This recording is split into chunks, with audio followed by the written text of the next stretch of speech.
قرآن مجید میں 5 جگہ اللہ کے حق کے بعد فوراً والدین کا حق ہے۔ قَضَىٰ رَبُّكَ أَلَّا تَعْبُدُوا إِلَّا إِيَّاهُ وَبِالْوَالِدَيْنِ إِحْسَانًا۔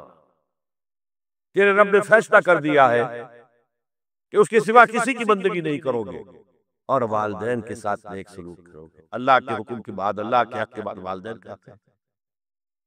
سورہ لقمان میں انشکر لی ولوالدیک، شکر ادا کرو میرا بھی اور اپنے والدین کا بھی۔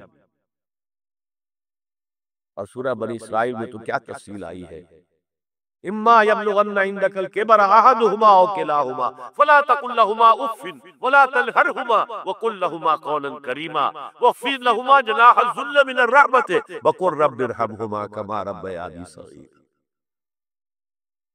اگر تمہارے والدین میں سے ایک یا دونوں تمہارے پاس بڑھاپے کی عمر کو پہنچ ہی جائے، انہیں کبھی اف تک نہ کہنا، دل نہ توڑنا،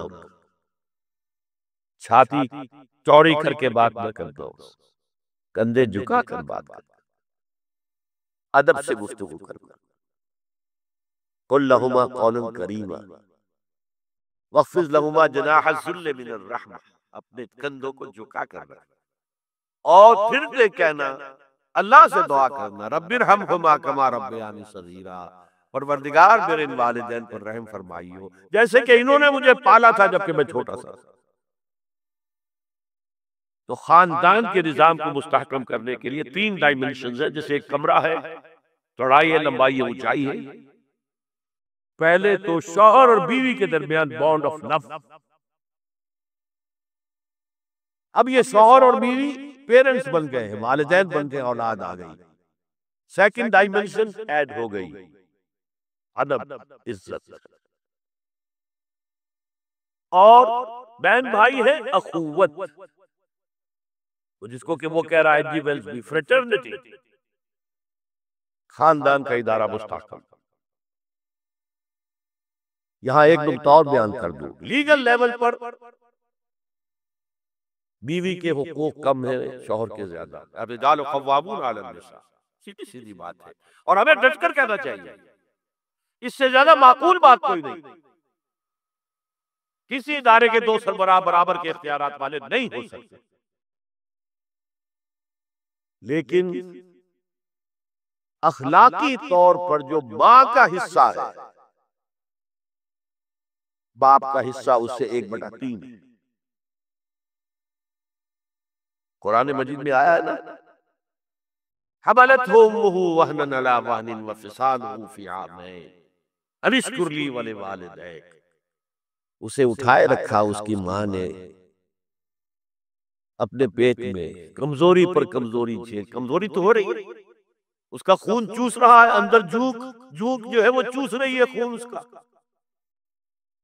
اور سب ماؤں کو تو اتنی نرشمنٹ موجود نہیں ہوتی کہ آپ پریگننسی میں اس کے لیے ضروری نرشمنٹ فراہم کر دیں۔ وہنن علی وہن، کمزوری پر کمزوری جھیل کر بھی اپنے پیٹ میں اٹھائے رکھا۔ وفصالہ فی عامین، اور پھر دودھ چھڑانا ہوا 2 سالوں میں، وہ جھوک جو ہے وہ پھر اس کی چھاتیوں سے چمٹ گئی، لہذا اس کا حق 3 گنا زیادہ ہے باپ سے۔